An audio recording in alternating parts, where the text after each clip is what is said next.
Alhamdulillahi Rabbil Alamin. Wassalatu wassalamu ala Rasulillahil Karim wa ala alihi wa sahbihi wa dhurriyyatihi wa ummatihi ila yaumiddin. Wa ba'du. Fa ya ibadallah, usi nafsi wa iyyakum bitaqwallahi faqad fazal muttaqun fala tamutunna illa wa antum muslimun. Faqala ta'ala ya ayyuhalladzina amanu taqullaha haqqa tuqatih wa la tamutunna illa wa antum muslimun. Saudara-saudariku berbahagia, kita diperjumpakan kembali oleh Allah Subhanahu wa taala dalam saluran Adi Hidayat Official, pembahasan Aqsa Al-Quran Sunnah Solution. Semoga malam ini diberkahi oleh Allah Subhanahu wa taala, dipermudah bahasan kita, diperlancar untuk memahami dan diberikan petunjuk untuk mengamalkan apa yang telah kita pelajari, khususnya pada kesempatan malam hari ini. Izinkan kita untuk memulai dengan berdoa, memohon kepada Allah, khususnya semoga Allah Subhanahu wa taala berkenan memberikan dan menguatkan hidayah di hati-hati orang yang belum mampu bersyahadat hingga kesempatan malam hari ini, agar kiranya saat ia wafat kembali kepada Allah, ia wafat dalam keadaan yang terbaik dan mendapatkan ridha Allah Subhanahu wa taala, dan semoga kita disertakan dalam semua kemuliaan itu. Pun demikian kita bermohon kepada Allah, semoga diberikan segala perangkat kemudahan untuk mengatasi berbagai persoalan dalam kehidupan, khususnya terkait dengan pandemi COVID-19 yang sekarang masih kita berjuang untuk mengatasinya. Teman-teman sekalian, kita malam ini akan lanjutkan pada pembahasan Aqsa Al-Quran Sunnah Solution, masih dalam pembahasan surah Al-Baqarah, surah yang kedua, di pendalaman ayat yang ke-6 sampai dengan ayat 7. Kita masih mencoba mendalami ayat ini, dan boleh jadi ini akan menjadi bagian kedua terakhir dari serial pendalaman ayat yang ke-6 sampai dengan ayat 7.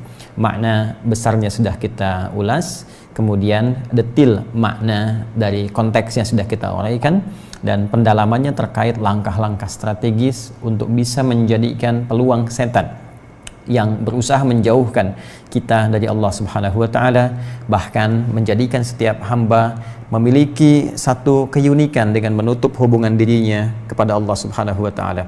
Bagaimana kita bisa menutup celah-celah itu sehingga bisa menjaga keadaan kita tetap tersambung dengan Allah dan terjauh dari ancaman-ancaman yang telah disampaikan dengan tegas. Kita baca dahulu, Allah berfirman di Quran surah kedua Al-Baqarah ayat 6 sampai dengan 7. Innal ladzina kafaru sawa'un 'alaihim a'anzartahum am lam tunzirhum la yu'minun. Khatamallahu 'ala qulubihim wa 'ala sam'ihim wa 'ala absarihim ghishawah wa lahum 'adzabun 'adzim. Baik, kita telah terangkan bahwa dua ayat ini ingin menjelaskan tentang klasifikasi golongan kedua dari keadaan manusia. Setelah golongan pertama, orang-orang yang beriman itu dan berusaha mengaktualisasikan imannya dengan mengerjakan nilai-nilai takwa dalam kehidupan. Kita telah uraikan itu, dan saya sangat bermohon kepada kawan-kawan sekalian, termasuk mengingatkan untuk diri pribadi, agar setiap pertemuan kita, kiranya setiap pekan kita cek kembali sejauh mana dalam setiap pekan kita bisa meningkatkan takwa di hadapan Allah Subhanahu wa taala. Karena itulah bahkan dalam setiap Jumatan pembukanya kan wasiat takwa. Ya, seringkali disitir Quran surah ketiga, surah Ali Imran ayat 102 itu. Ya ayyuhalladzina amanu taqullaha haqqa tuqatih. Hai orang-orang beriman, selalu tingkatkan takwamu kepada Allah dengan cara yang benar, dengan serius, haqqa tuqatih. Jangan di masjid kelihatan takwa, keluar dari masjid luntur takwanya. Di kantor hilang takwanya, di rumah hilang takwanya. Tidak, takwa yang benar dibawa kemanapun, di setiap tempat yang kita pijak, di setiap waktu saat kita beraktivitas, ya, dan menjadi apapun. Jadi anak-anak yang bertakwa, jadi suami bertakwa, jadi istri bertakwa, ya, jadi ayah bertakwa, pun demikian dengan ibu, demikian seterusnya. Ya, bila ada pun ya amanah kehidupan yang kita emban dengan profesi tertentu, apakah pejabatkah, pengusahakah, ustadzkah, ya, guru secara umumkah, dan sebagainya, maka spirit takwa tetap kita bawa dalam kehidupan, seperti pernah kita uraikan di pertemuan terdahulu.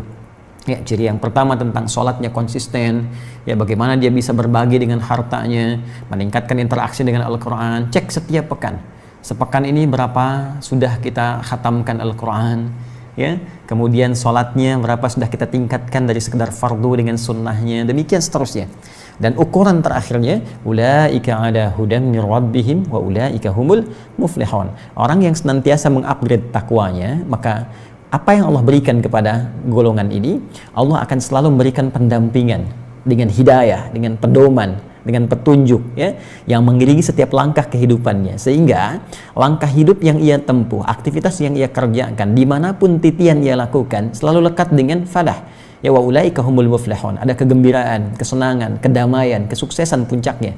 Nah, sekarang coba kita lihat, apakah pekerjaan yang kita lakukan merasa dinikmati, melahirkan ketenangan? Ya, jangan-jangan selama ini bekerja tapi nggak damai, tapi nggak tenang, bahkan untuk ibadah sulit. Ya, ada sesuatu yang keliru di dalamnya. Maka setiap pekan kita upgrade, sekalipun sekarang kita berada di posisi pembahasan golongan yang kedua. Nah, golongan kedua adalah antitesis, ya, paradoks dari golongan yang pertama, lawan langsung. Jika yang pertama beriman, ya, maka yang kedua adalah kufur, menutup diri dari nilai-nilai iman itu, baik secara langsung berlawanan al-kufru, ya, ataupun boleh jadi mengaku beriman, mengaku muslim, tapi pribadinya justru tindakannya bertentangan dengan klaim keislamannya.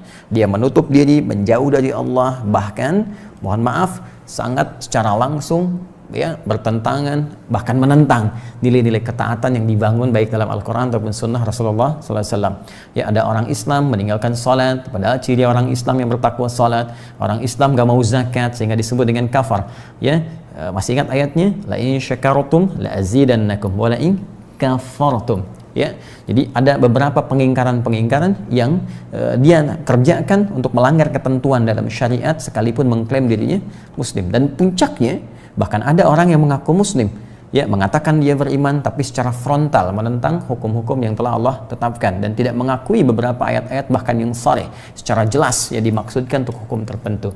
Ini persoalan. Nah, kita telah jelaskan dengan detail tentang golongan ini, ya, apa yang menyebabkan mereka kemudian menjadi seperti itu, hingga Allah mengatakan sawa'un 'alaihim a'anzartahum am lam tunzirhum la yu'minun. Orang-orang yang memang berusaha menutup dirinya, memang nggak tembus pada dirinya, ya, kamu sampaikan dengan lisanmu, telinga nggak mau dengar, tunjukkan dengan penampilanmu, mata nggak mau lihat, dan kamu ajak diskusi pun pikirannya cepat menolak, gitu kan? Ya, sawa'un 'alaihim anzartahum am lam tunzirhum la yu'minun. Ya, sama saja engkau ingatkan atau tidak, karena mereka menutup, mereka nggak mau, nggak berkenan, ya, maka sulit untuk yakin. Nah, apa yang menyebabkan mereka seperti itu? Khatamallahu ala qulubihim. Ada yang terkunci di telinganya karena hukum tertentu, terkunci kemudian, ya, nggak mau dengar, termasuk di penglihatannya, wa ada absarihim ghisyawah, ada penghalang, dan walahum adzabun azim, ya, terkunci dan terancam dengan siksa yang cukup berat. Khatamallahu ala qulubihim wa ala sam'ihim wa ala absarihim ghisyawah walahum adzabun azim. Kita telah tuntaskan bahwa persoalan terkuncinya telinga, pendengaran, penglihatan di mata dan pikiran itu disebabkan pengaruh setan yang memanfaatkan, ya, hal-hal yang mungkin terjadi di sekitaran lingkungannya, di pengaruh tempat dia beraktivitas. Karena seperti kita ulas di serial yang kedua, setan telah mengajukan proposal kepada Allah, ya, untuk menggoda setiap anak cucu Adam, memanfaatkan potensi nafsunya dan mulai mengganggu lingkungannya yang disebut dengan abawa itu yang pernah saya terangkan. Kullu mauludin yuladu 'alal fitrah. Setiap yang terlahir berada dalam keadaan fitrahnya. Ya, fitrah bisa diartikan cenderung pada ketaatan beragamanya. Quran surah ke-30 ayat 30. Fa'aqim wajhaka lid-din hanifa fitratallahi allati fataran nasa 'alaiha.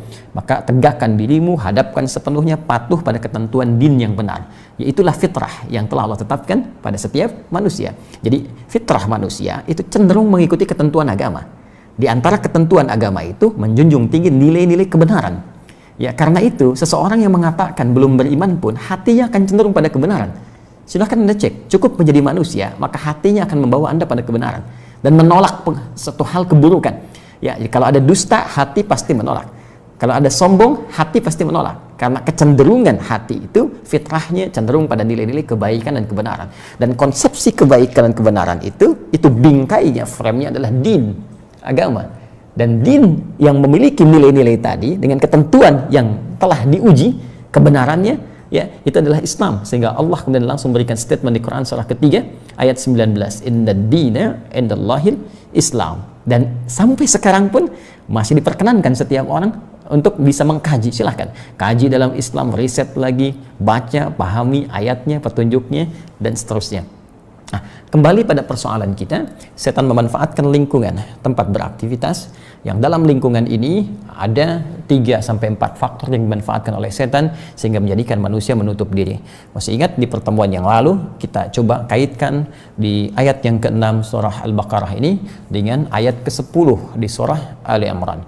Di ayat yang ke-6 Al-Baqarah Allah berfirman, innalladzina kafaru, ya, sawa'un 'alaihim anzartahum am lam tunzirhum la yu'minun. Dibuka dengan innalladzina kafaru. Di ayat yang ke-10 pun dibuka dengan kalimat yang serupa, innalladzina kafaru lan tughniya anhum amwaluhum wala auladuhum minallahi syai'a wa ulaika hum waqudun nar. Sungguh orang-orang yang ingkar, menutup dirinya dari hubungannya dengan Allah Subhanahu wa taala, tak akan mampu, ya, kekayaannya, ya, amwaluhum wala auladuhum, dan investasi anak-anak didikannya untuk menyelamatkan dia dari ancaman Allah di akhirat kelak.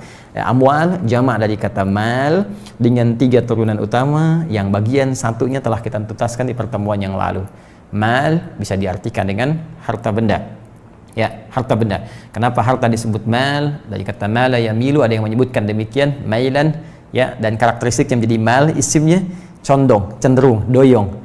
Ya, karena orang cenderung untuk memilikinya, lupa karena cenderung mengejar harta, lupa dengan tuntunan ibadah. Ya, saya sering contohkan, ada orang yang tega meninggalkan sholat demi mengejar materi tertentu, ya kan? Karena rapat ditinggal sholatnya, karena proyek tertentu ditinggal Jumatnya, lalai dari bacaan Qurannya, demikian seterusnya. Apa tujuan utamanya? Malun, harta benda. Ya, karena itu di pertemuan yang lalu pada serial yang keempat telah kita tuntaskan bagaimana kita mengetahui langkah-langkah setan melalui harta, yang dengan itu dia coba buka peluang bagi setiap manusia untuk menjauh dari Allah dengan cara orientasi mengejar harta benda itu. Ya, kita telah bahas tuntaskan ini tanda-tanda ketika Anda merasa sedang digoda oleh setan, begini cara keluarnya, begini cara mengatasinya, dari mulai harta yang cukup, rizki yang ditetapkan, sampai melewati batas itu menjadi kaya dengan passion tertentu, dengan tujuan untuk beribadah kepada Allah Subhanahu wa ta'ala. Karena itu saya mengajak kepada teman-teman yang baru bergabung sekarang, tolong simak kembali di pertemuan yang lalu untuk kemudian kita pelajari dan kita aktualisasikan dalam kehidupan. Sekarang kita akan masuk pada bab yang baru, pengaruh bagian yang kedua, masih pendalaman ayat 6 sampai dengan 7, ya, bagian kedua yang digunakan oleh setan, ya, sebagai media untuk menjadikan manusia terjauh dari Allah, bahkan menutup dirinya. Setelah yang pertama kita tuntaskan tentang harta, ya, saya pernah sampaikan pada kawan-kawan pembahasan harta ini akan terbagi pada beberapa bagian, itu kan. Ya, satu, konsep harta yang terkait dengan rizki yang Allah berikan kecukupannya, kan? Ini sudah saya uraikan. Dan yang kedua, jika memang harta ini menjadi pilihan bagi kita untuk beribadah kepada Allah demi meraih kemuliaan akhirat yang telah ditawarkan kepada kita. Ya, kalau yang ini telah kita tuntaskan Quran, ya, surah ke-51 ayat 22 itu. Demikian pula ditegaskan di Quran surah ke-87 di ayat yang ketiga, dan juga di surah Al-Fajr itu yang pernah saya utarakan. Dan passion yang ini ibadah lewat harta, sehingga manusia menyebutnya dengan kaya, dengan segala turunannya, kaya banget, kebangetan kayanya, gitu kan. Ini jadi passion juga yang bisa diambil dengan tawaran Quran surah ketiga ayat 133 sampai 134. Kemudian dengan memperbaiki niat mengarahkan untuk meraih ini, Quran surah ke-28 itu, ya, di ayat ke-77. Usahanya dimulai dengan ini, turun ke sini Quran surah kedua ayat 168, diteruskan Quran surah kedua ayat 172. Ya, bisa dikuatkan dengan Quran surah ke-7 ayat 96. Tambah dengan amalan misalnya Quran sekarang malam Jumat surah ke-18 Al-Kahf ayat ke-82. Dan beberapa turunan yang lainnya, tapi saya tidak dalami sampai akhir ini karena supaya tidak terlampau kita menjauh dari konteks pembahasan, kecuali nanti dalam kajian tematik misalnya ada manajemen bisnis dalam Al-Quran atau fikih harta dalam Al-Quran, boleh kita kaji sampai ke tantangan-tantangan yang lainnya. Ada persoalan riba, kan, persoalan sogok menyogok, korupsi dan sebagainya, itu sudah ada isyarat-isyaratnya. Ya, bahkan nanti dalam ayat yang terkait kita akan coba bahas dan dalami. Secara singkat, kita telah uraikan untuk menutup pintu setan yang memanfaatkan harta agar hamba Allah, anak cucu Adam, menjauh bahkan menutup dirinya dari Allah dan dibutakan dengan harta itu sehingga lupa akhirat. Dia tidak sadar bahwa harta dunia itu akan terhenti dengan kematiannya. Begitu wafat, maka mobil-mobil yang dikoleksi itu tidak akan terbawa sampai alam kuburnya. Jangankan akhirat, di alam kubur pun tak terbawa. Rumah megahnya, mewahnya tak akan terbawa. Pun demikian teman-teman sekalian, dengan koleksi emasnya, hartanya, ya, uangnya dan seterusnya tidak akan terbawa. Jangankan ke akhirat, alam kubur selesai. Karena sifat ini dunia, sifatnya dunia, duniawi, ya. Ya, wi-nya itu menunjuk pada sifat duniawi, hal-hal yang terkait dengan materi dunia, maka berhenti di dunia saja. Dia tidak akan masuk ke dimensi berikutnya. Ketika pindah ke akhirat, ukhrawi, maka yang berlaku di hukum akhirat adalah sifat-sifat amalan akhirat. Sifat-sifat amalan dunia akan terhenti dengan sendirinya. Ya, karena itu, jika Anda ingin menjadikan ini punya poin yang terbawa sampai ke alam berikutnya, yaitu ukhrawi, akhirat, ya, maka kita harus investasikan ini saat digunakan, selain menjadi fungsi dunia, juga punya nilai akhirat, punya aktiva akhirat. Ya, ini poinnya. Maka disinilah turun kemudian perintah-perintah beramal dengan menggunakan harta. Ada yang pokok seperti zakat, Quran misalnya surah 9 ayat 103 dikeluarkan kepada 8 golongan, masih di surah yang sama, At-Taubah surah 9 ayat ke-60, kan? Ada infak misalnya, ya, ada yang 5 golongan spesial, Quran surah kedua ayat 215. Ya, demikian seterusnya. Dan dahsyatnya, ketika Allah memandang seseorang sudah layak, benar bisa menggunakan harta, tahu cara menggunakannya, itu akan ditambah terus. Tambah.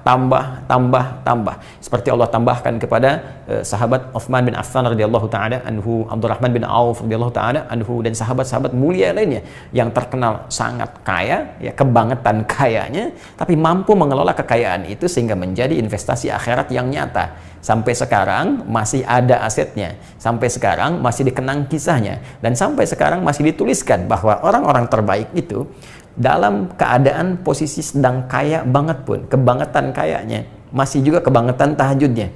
Dalam tanda petik, ya, bisa menghatamkan Qur'annya, ya, dalam setiap harinya, di setiap kesibukannya masih bisa tahajud, ya, masih bisa meningkatkan bacaan Qur'annya. Itu kan sangat luar biasa. Karena itu, berlatih untuk menaikkan passion kita dalam konteks kekayaan biasanya akan ditempa dulu oleh Allah dengan tempaan yang kuat sehingga mentalitas kita pun bisa mapan. Ya, jadi jangan sampai Anda merasa turun nih, sedang usaha misalnya ingin menjauh dari riba, ingin usaha, ya, ditempa dengan ujian-ujian, ya, supaya kuat mental kita. Ya, jadi kalau orang sudah terbiasa dengan tekanan, ya, sudah terbiasa menghadapi rintangan, tantangan-tantangan, ke depan tuh akan lebih gampang lagi. Karena itu ketika di awal kita berusaha berubah jadi lebih baik dengan menggunakan turunan-turunan ini, ya, terus tiba-tiba ada ujian, modal hilang, mesti begini, mesti capek. Biasa, hidup dunia itu capek. Kalau nggak pengen capek ya meninggal. Pokoknya sepanjang hidup tuh pasti capek. Ya, tabaqan an tabaq, la tarkabunna tabaqan an tabaq. Kamu akan, ya, daki. Ya, kamu akan lewati etapa-etapa kehidupan yang membuat kamu lelah, itu biasa. Cuma apakah lelah itu punya nilai ibadah atau tidak? Itu saja poinnya. Ya. Jadi kadang-kadang ketika Anda menjalani usaha ini, biasa, ada yang gagal, ya, ada yang kemudian bangkrut, naik lagi, itu kan istilah manusia saja. Nanti kalau kita sudah mulai terbiasa, mampu menggunakannya pada jalan yang benar, biasa menghadapi tantangannya, barulah datang hasilnya dengan limpahan, hasil yang sangat luar biasa. Dan titik itulah yang bisa dinikmati kalau benar cara memulainya. Nah, sekarang ini sudah tuntas ya pembahasan ini. Teman-teman yang baru bergabung, mohon berkenan untuk melihat pendalaman di 4 episode sebelumnya.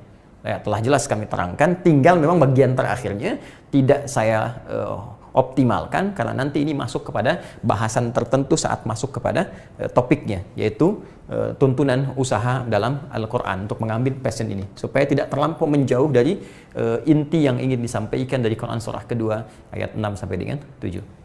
Baik, bagian kedua.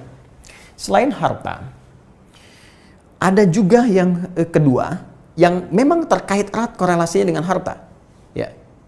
Ini bahkan passion yang kedua ini, teman-teman sekalian, itu pun ditempuh oleh seseorang, ya, selain untuk mendapatkan apa yang ingin diraih ini, juga ada iringan harta yang mengikuti.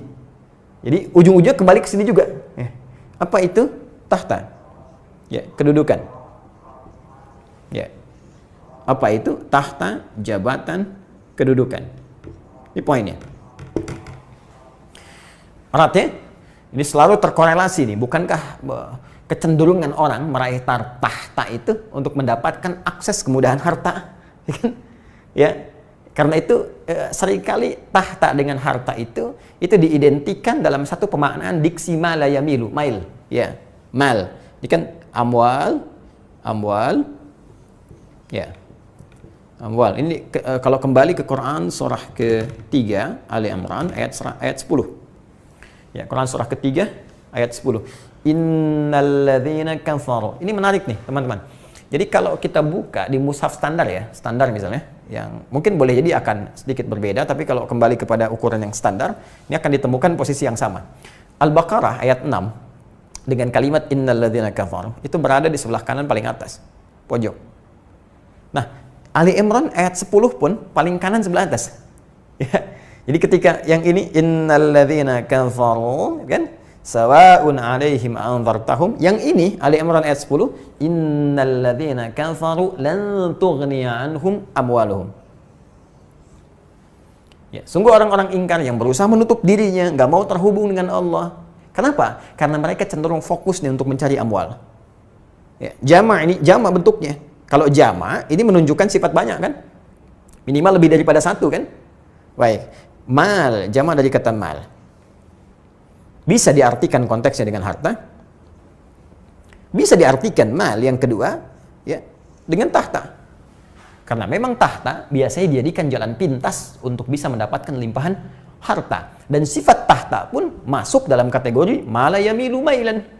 Satu akar dari diksi kata mal yang seringkali diartikan dengan harta. Padahal mal asalnya condong. Mala yamilu, doyong, condong. Kenapa harta dimasukkan kategori ini, tahta juga dimasukkan kategori ini? Karena memang orang cenderung untuk mendapatinya. Ya. Saya mau tanya pada Anda, siapa yang tidak ingin kaya? Orang cenderung pengen kaya. Siapa yang tidak ingin jadi presiden? Siapa yang tidak ingin jadi gubernur? Siapa yang tidak ingin jadi wali kota? Lihat baru dibuka pendaftaran, orang sudah heboh, kan? Ada pilkada, ada pil macam-macam, pemilu dan sebagainya. Orang cenderung ramai. Kenapa? Karena cenderung. Ya, tapi mesti hati-hati. Karena bagian ini pun ketika dikejar, awas, hati-hati. Ada jebakan-jebakan setan yang telah dipasang. Ada perangkapnya, ada trapnya. Hati-hati, jadi bukan Batman saja yang nyebar jebakan. Ya, setan itu lebih pandai. Dan dalam posisi-posisi yang strategis. Ya, posisi-posisi yang strategis. Teman-teman sekalian, ini akan coba kita identifikasi, kita kenali. Seperti apa jebakan yang dipasang oleh setan sehingga bisa menjerumuskan orang karena mengejar tahta, dia lupa dengan ketentuan Allah sang pemilik segala kedudukan. Dia lupa ya dengan janji-janji Allah, dia lupa dengan perintah-perintah Allah, dan yang paling dahsyat dia lupa bahwa dia itu hamba. Itu poinnya. Di setinggi-tingginya kedudukan di dunia tetap tidak bisa menghilangkan identitasnya sebagai hamba di hadapan Allah. Ya, itu tahta, jabatan, dunia saja. Saya katakan sekali lagi, hukum dunia mengatakan hilang dunianya, selesai. Ya, segala nilainya. Di tahta yang melekat pada setiap gelar yang hadir dalam kehidupan dunia. Begitu wafat, tinggal dunia. Ya, telah meninggal dunia, meninggalkan dunia, maka hilang pula gelarnya, selesai. Masuk ke alam kubur sama semua. Tinggal bekalnya, punya nilai nggak tahta ini untuk bekal akhiratnya? Ini poinnya. Ya, seperti harta punya amalan-amalan yang jika dikerjakan membawa nilai akhirat, ini nanti akan jadi bekal. Pun demikian dengan tahta. Nah, sekarang kita akan kenali seperti apa jebakan yang dipasang oleh setan. Siapa di antara orang-orang yang pernah kena jebakan ini di masa lalu dan diabadikan oleh Al-Quran supaya kita waspada. Jangan sampai seperti ini. Kalau passion Anda ingin mendapati ini, maka begini caranya. Hati-hati dengan ini. Ini jalan keluarnya. Seperti ini cara kembalinya dan begini cara menggunakannya. Nah, bagaimana Al-Quran memberikan pedoman-pedoman yang baik dan ini akan relevan. Ya, saat ini ada musim-musim pilkada, saat ini juga ada keinginan orang-orang untuk mendapat gelar tertentu, jabatan tertentu, maka seperti apa? Al-Quran memberikan gambaran. Kita akan lanjutkan ini setelah menunaikan sholat Isya berjamaah dengan izin Allah Subhanahu wa taala. Baik, kita akan mencoba melanjutkan kajian kita masih dalam pendalaman surah kedua Al-Baqarah pada ayat yang ke-6 sampai dengan ke-7, serial yang kelima untuk kategori tahta. Ya, tahta yang dimanfaatkan oleh setan pada diri anak cucu Adam untuk menjauh dari Allah Subhanahu wa taala, bahkan menutup dirinya sehingga tidak terkoneksi dengan Allah dan lalai dengan kematian yang boleh jadi tidak mampu mengantarkan ia dalam kehidupan yang bahagia saat masuk di alam kuburnya. Mari secara cepat kita teruskan kembali. Ketika Allah Subhanahu wa taala menguraikan di Quran surah kedua ayat yang ke-6 dengan kalimat yang tegas bahwa sungguh ditegaskan orang-orang yang menutup diri itu dari segala petunjuk Allah, dari segala cahaya, karena kuatnya penutupan dirinya itu, maka ia sulit diingatkan. Sama saja engkau mau ingatkan ia dengan pandanganmu, ya, dengan tampilanmu, maka ada penghalang di matanya. Kau ingatkan ia dengan nasihat-nasihat pada suaramu, ada penutup di telinga, di pendengarannya. Engkau ajak ia berdiskusi, ada sekat di dalam pikirannya, sehingga sulit baginya untuk mengikuti seruanmu. Bahkan pun demikian, solusi terakhirnya ya, ada ancaman dari Allah Subhanahu wa taala yang dengan itu barangkali hatinya tergugah. Nah, kita mesti lihat apa yang menyebabkan mereka semua kemudian menjauh dari Allah. Ya, ada potensi ini yang dimanfaatkan oleh setan. Sebab pertama, harta yang mengiringi aktivitas dunianya telah kita selesaikan. Kemudian harta, dari sini masuk kepada tahta bagian kedua, dan ini tadi telah kita ulas ya sebagian menjelang penunaian sholat Isya. Teman-teman sekalian, seperti kita telah tegaskan tadi bahwa di antara penjelas dari Quran surah kedua ayat yang ke-6 adalah turunnya Quran surah ketiga Ali Imran ayat yang ke-10 untuk memberikan isyarat yang tajam sekali terkait berkelindan dengan Quran surah kedua ayat yang ke-6 tadi. Allah berfirman di Quran surah ketiga Ali Imran, Ali, ya, bukan Al ya. Ingat, bukan Al, tapi Ali Imran. Surah Ali, kalau nggak pakai surah Alu Imran. Imran. Ya. Jadi begini tulisannya. Kalau Al, ini begini, alif lam. Ya. Kalau di tajwid ada syamsiyah, ada qamariyah. Kalau di nahwu ada alif lam ta'rif, ma'rifah, ada alif lam istighraq, ya. Nah, ini kalau ditambahkan begini, al jadi alun, artinya keluarga. Nanti ada beberapa nama yang dikhususkan untuk keluarga. Lain waktu kita bahas kalau sudah masuk kepada termnya.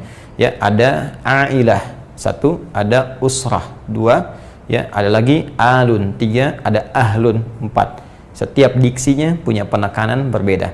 Boleh nanti boleh jadi nanti dalam episode sitama ya, serupa tapi tak sama, mungkin bisa kita kaji ini.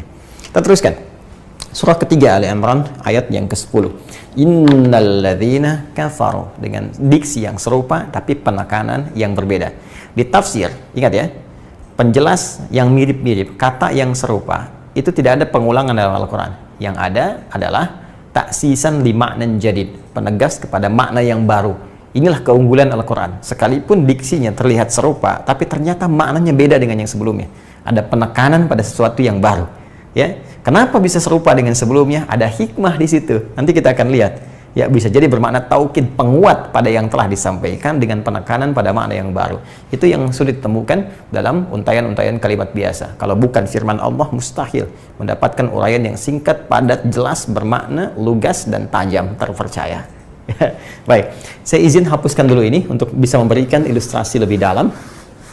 Allah berfirman, innalladzina kafaru lan tughniya anhum amwaluhum. Sungguh orang-orang yang menutup dirinya sampai ingkar dari Allah Subhanahu wa taala, maka segala hal yang telah ia kumpulkan, ia cari, ia dapatkan, ia agungkan, ia banggakan. Amwal jamak dari kata mal, bisa harta, bisa pula tahta. Tadi telah saya uraikan sebelum Isya, mohon Anda menyimak kembali ya. Bahkan pencarian terhadap harta, jabatan, kedudukan ini boleh jadi kecenderungannya juga menjadi wasilah untuk bisa mengumpulkan harta benda, karena ini terkait berkelindan Ya, kata Allah, lan tughniya anhum amwaluhum. Ya, maka semua ini termasuk harta tidak akan pernah bisa menolong Anda, ya, bisa membebaskan Anda, termasuk investasi keturunan Anda, wa auladuhum. Ya, Anda siapkan dengan harta, dengan tahta. Ini menarik nih isyarat di Qur'annya. Ada kecenderungan kalau orang sudah sukses dengan harta, maka ia akan wariskan kesuksesan dengan harta itu pada anak keturunannya. Anda punya misalnya perusahaan sudah bercabang, sukses, banyak hartanya, maka ada kecenderungan pemilik harta ini untuk diteruskan, ya, oleh anak keturunannya. Maka perusahaan A dipimpin oleh anaknya, B dipimpin oleh misalnya adik dari anaknya, demikian seterusnya. Nah, ini ada kecenderungan. Ya, tapi Allah kemudian tegaskan, jika semua itu memang hanya didesain untuk kepentingan dunia saja, maka selesai dunia. Baik Anda ataupun aktiva anak cucu Anda dan aset yang dikumpulkan dari perusahaan 7 turunan bahkan lebih yang telah Anda siapkan tak akan mampu menolong Anda di hadapan Allah Subhanahu wa taala ketika Anda memutus hubungan Anda dengan Allah. Ya. Anda putus hubungan dengan manusia pun sulit terkoneksi. Anda putus hubungan dengan Allah, apa masih Anda berharap mendapatkan rahmatnya? Baik, ya. Pun demikian, ini yang menarik. Tahta juga demikian. Orang yang kecenderungan telah mendapatkan posisi yang sangat nyaman dengan kedudukannya, jabatannya, maka ada keinginan untuk mewariskan kepada anak keturunannya supaya naik. Ya, ini dapatkan posisi ini, dapatkan posisi itu. Yaitu ada kecenderungan, ya, isyarat di ayat ini bahwa potensi-potensi itu bisa hadir. Ya, bisa sah dilakukan kalau benar muaranya, bisa bencana jika itu terjadi tanpa bimbingan. Karena setan itu selalu tajam melihat peluang untuk bisa memanfaatkan sehingga orang-orang terjauh dan terputus hubungannya dengan Allah Subhanahu wa taala. Kejahatan bisa terjadi, bukan hanya ada pelakunya, tapi peluang sekecil apapun yang dimanfaatkan oleh setan untuk meniti itu. Nah, karena itu, teman-teman sekalian, mari kita lihat dari mana potensi tahta ini, kedudukan ini bisa membuat orang kufur. Ya, ya? Karena kan kafara ini, masih ingat kata dasarnya dulu yang pernah kita kaji? Innal ladzina kafaru, ini bentuk jamaknya, asalnya dari kafara. Ya, kafara yakfuru. Kafir. Dan diambil dalam bahasa Inggris cover. Ya, the book is covered by apa? Misalnya buku ini tertutupi, ya, di cover, tertutup. Sudah kita bahas itu. Kalau kita tasrif, ya, derivasinya kita munculkan kafara yakfuru, ya, kufran wa kafran fahuwa kafir, ya. Kafara yakfuru, yakfuru, yakfuru, yakfur, dia menutup diri, ya kan? Takfur, kamu menutup diri. Ya, ada orang berkata, bukan saya, orang berkata akfur, aku menutup diri, misal. Ya, nah, yuk kita cari redaksinya. Apa hubungan tahta dengan peluang untuk menutup diri?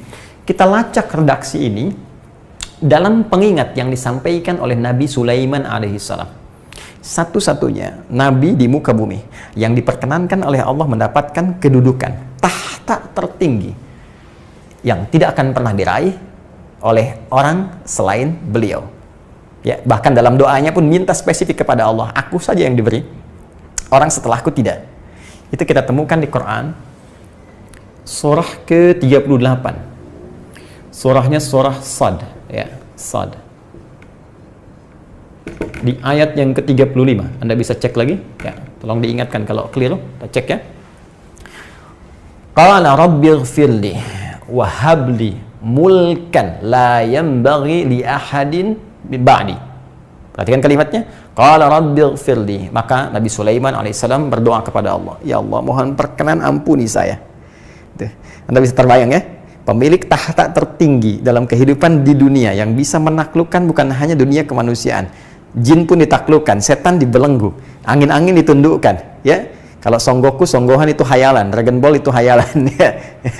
Baik, tapi ini tidak, ini nyata, ya. Bukan awan kinton, awan yang melayani pagi dan petang, ya. Awan tunduk, ya. Jin tunduk, setan dibelenggu, kekuasaannya luar biasa. Wahabli mulkan layan bagi li ahadin, ya, dan anugerahkan aku kedudukan tahta yang tidak diperkenankan bagi siapapun ba'di setelah aku. Ya innaka antal wahhab, sungguh Anda ya Allah, sungguh hanya Engkau lah pemberi yang sangat mulia tanpa batas. Baik, yang paling menarik teman-teman sekalian, lihat kalimatnya. Di sini Allah ingin tegaskan bagaimana Nabi Sulaiman berdoa kepada Allah, meminta kedudukan tertinggi dan dikabulkan. Ya, ini sudah viral kisahnya. Bahkan Al-Quran, Masya Allah, sangat luar biasa dahsyat. Bahkan memberikan porsi tersendiri antara kisah Nabi Sulaiman dengan Ratu Bilqis yang sangat populer, Ya, sampai dengan kekian kita dikenang, ya, sangat luar biasa. Sekarang yang paling menarik, ketika dikabulkan oleh Allah dan berikan puncak kekuasaan itu yang tidak akan pernah diperkenankan bagi generasi setelahnya untuk bisa meraihnya. Apa yang diucapkan Nabi Sulaiman setelah meraih itu semua dan ditampakkan oleh Allah semua pengaruh kekuasaannya. Yang Anda bisa bayangkan, jangankan taklukan manusia, bukan level di wilayah tertentu. Ya, saya tinggal di Bekasi, bukan level Bekasi. Ya, bukan level Jawa Barat, bukan level Jawa, bukan level Indonesia, bukan level Asia. Ya, bukan sekedar dunia dengan semua manusianya, tapi udah lewat batas itu, jin, bahkan dengan segala alamnya, bahkan binatang, bahkan bisa mendengar suara binatang, bahkan semut pun terdengar suaranya. Anda sangat paham dengan kisahnya. Tapi apa yang diungkapkan Nabi Sulaiman alaihissalam, perhatikan pengingatnya, pengingat yang sangat dahsyat dari seorang raja agung yang pernah tinggal di bumi dan beliau seorang nabi. Ya, lihat kalimatnya.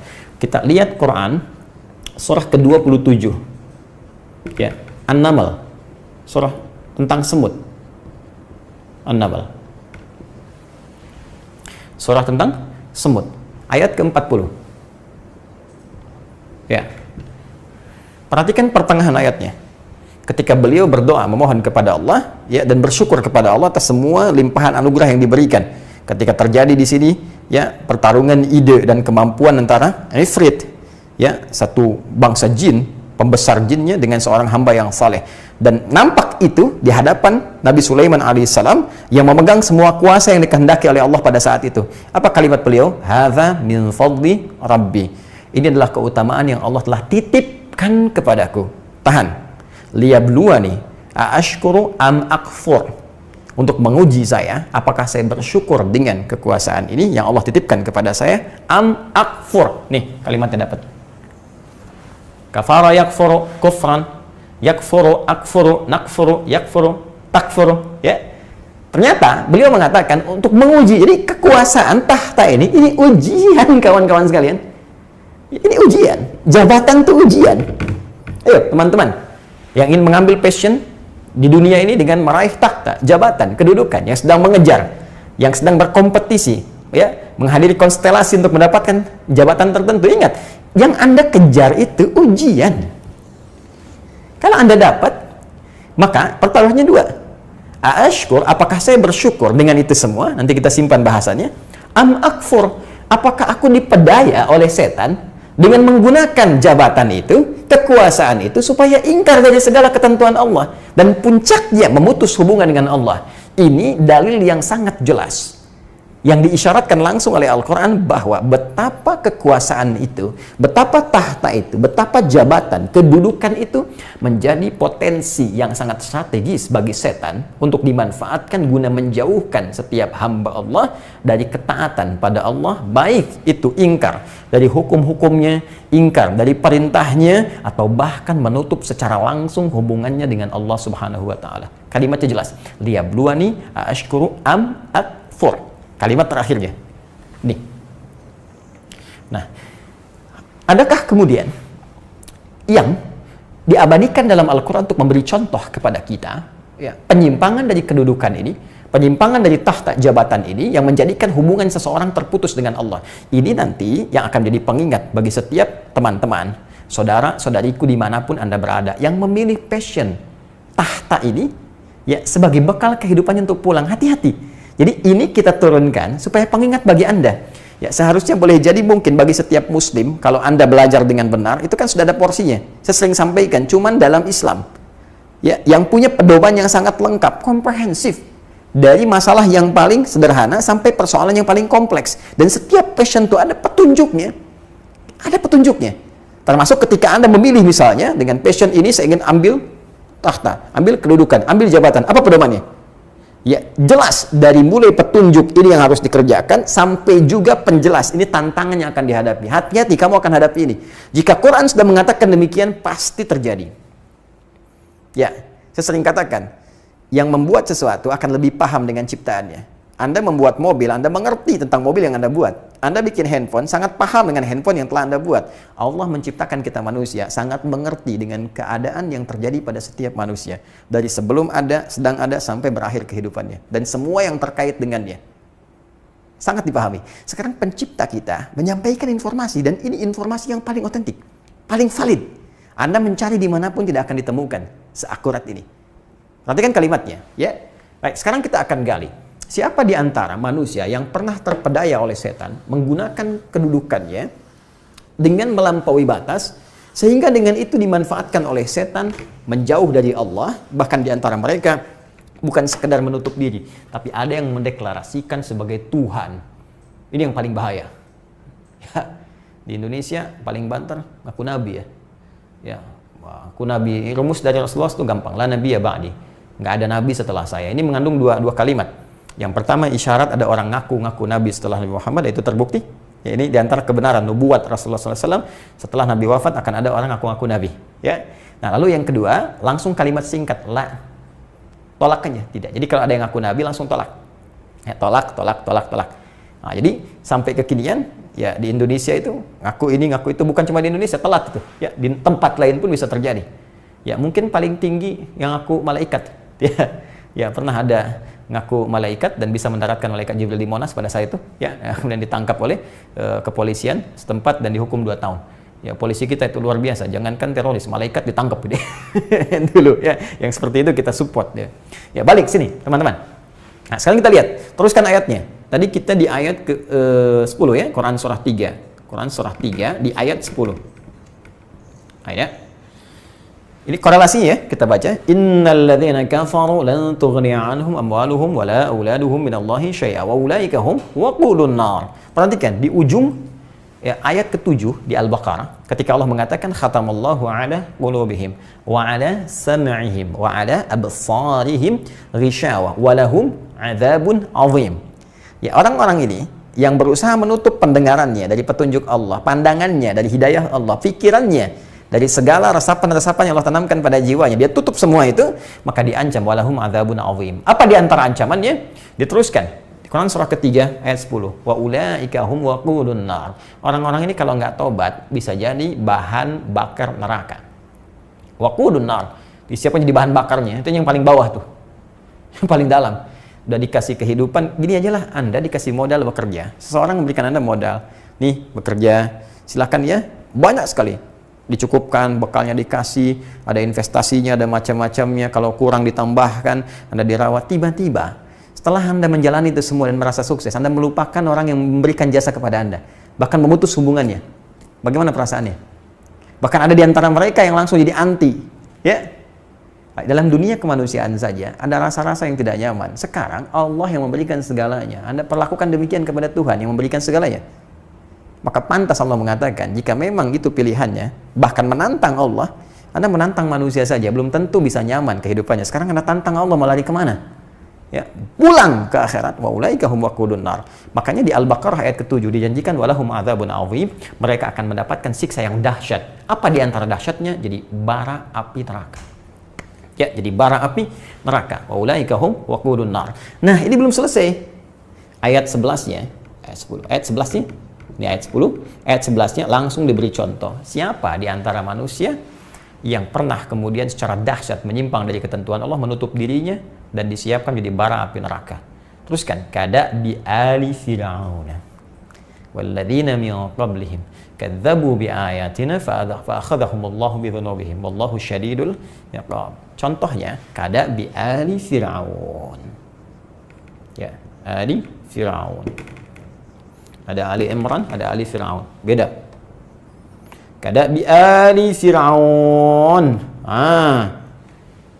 Contohnya seperti keluarga besar Fir'aun. Oh, disebut keluarga besar tuh.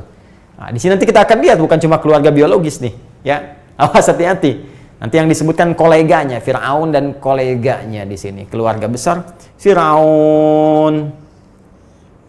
Teman-teman sekalian, nah, Allah langsung memberikan contoh, kada bi ali fir'auna walladzina min qablihim, dan orang-orang sebelumnya yang meniti jalan yang serupa.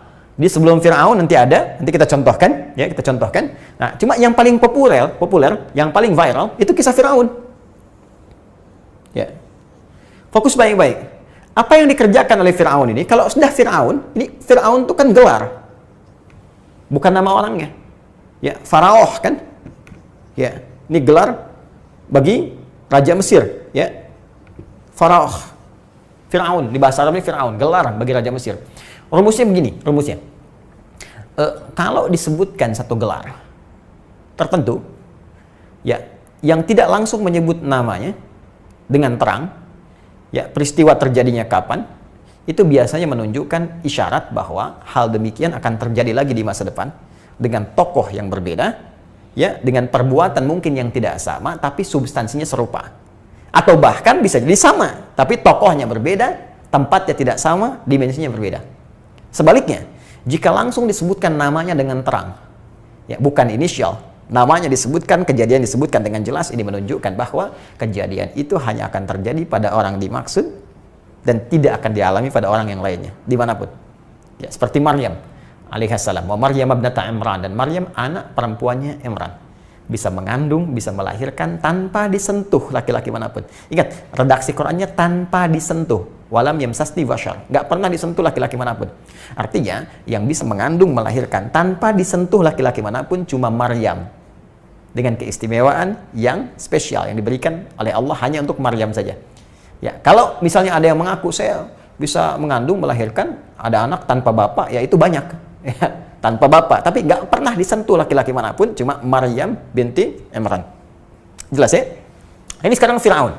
Nah, tadi saya katakan Fir'aun ini, ya, ini Faraoh, ini menunjuk kepada gelar raja. Ya, kalau raja ini menunjuk kedudukan kan, tahta kan. Nah, ini yang saya maksudkan. Jadi Allah sekaligus memberikan dua kesan di sini. Kesan pertama, ada di zaman dulu yang diuji dengan tahta, dengan kedudukan yang sangat tinggi, tapi dia menyimpang dari kedudukannya. Sekaligus memberi pesan bahwa boleh jadi di masa depan ada orang-orang mendapat amanah serupa, kedudukan, tahta, jabatan. Jangan diikuti tipikal ini, bisa berbahaya. Ancaman terdahsyatnya jadi bara neraka. Ancaman terdahsyatnya siksa yang berlipat. Dan semua akan pulang.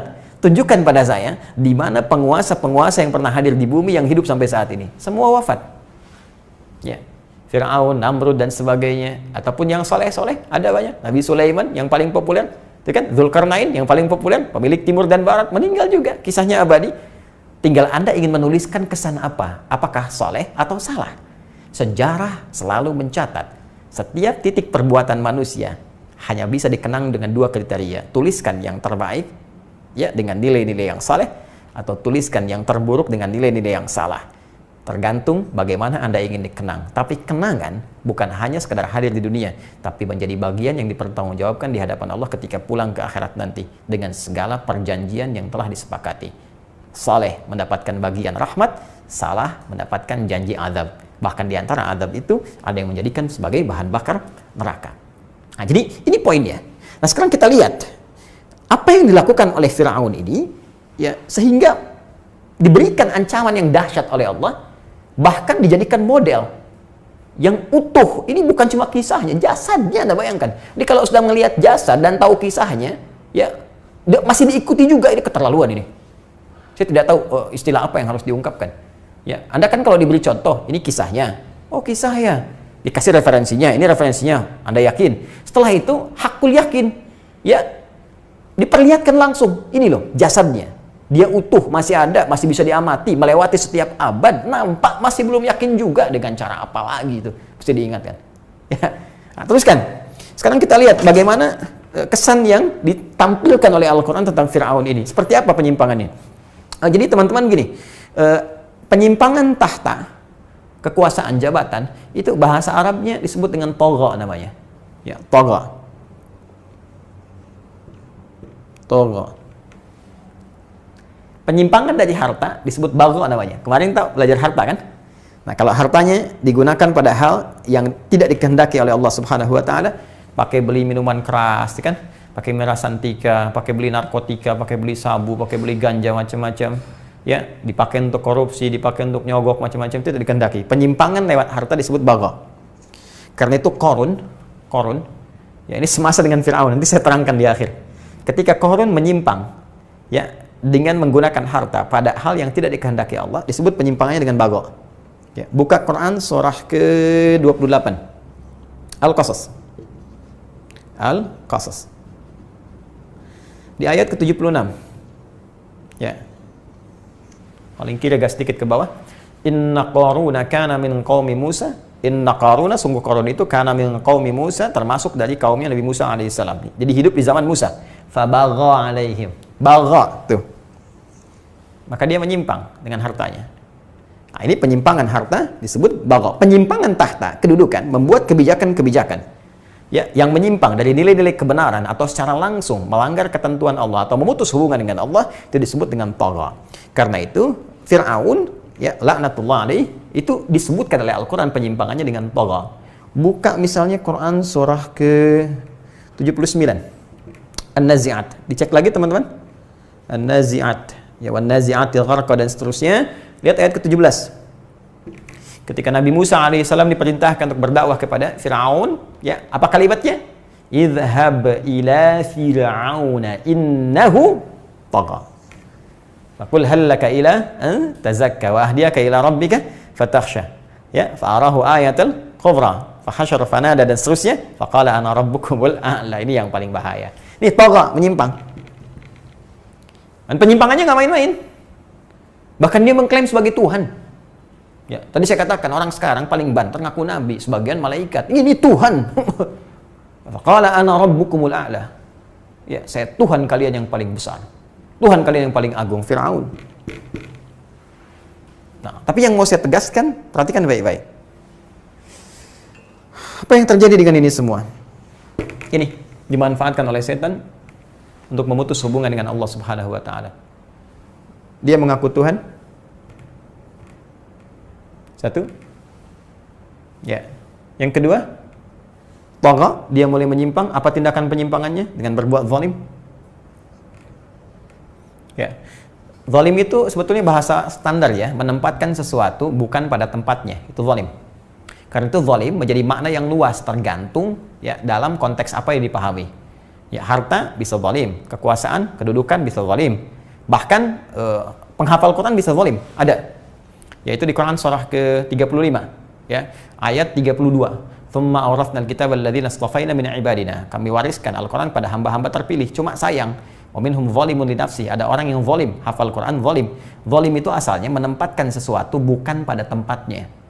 Ya, saya sering ilustrasikan, Anda punya gayung dan punya gelas. Gayung menampung air untuk mandi, gelas menampung air untuk minum. Ada orang minum pakai gayung, mandi pakai gelas. Itu zalim, menempatkan sesuatu bukan pada tempatnya. Nah, ini ada orang menghafal Quran, hafal Al-Ikhlas. Qul huwallahu ahad, Allahus samad, lam yalid wa lam yulad wa lam yakul lahu kufuwan ahad. Hafal, hafid Al-Ikhlas. Ya, cuma sayang tidak menempatkan ayat pada tempatnya. Lisannya berkata semua agama sama, menunjuk pada Tuhan yang sama, cuma caranya beda-beda. Katanya kul huwallah, tapi mengatakan semua agama sama.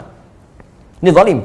Ya. Hafal ayat, jangan berselisih. Hafal ayat, jangan mencuri. Hafal ayat, jangan berdusta. Masih dusta juga, itu zalim namanya. Jelas ya? Nah, karena itu orang-orang yang benar-benar hafal, menjadi hafid misalnya, maka disifati di ujungnya. Lihat ujung kalimatnya. Di Quran surah ke-35 tadi, di akhir ayat 32. Ya.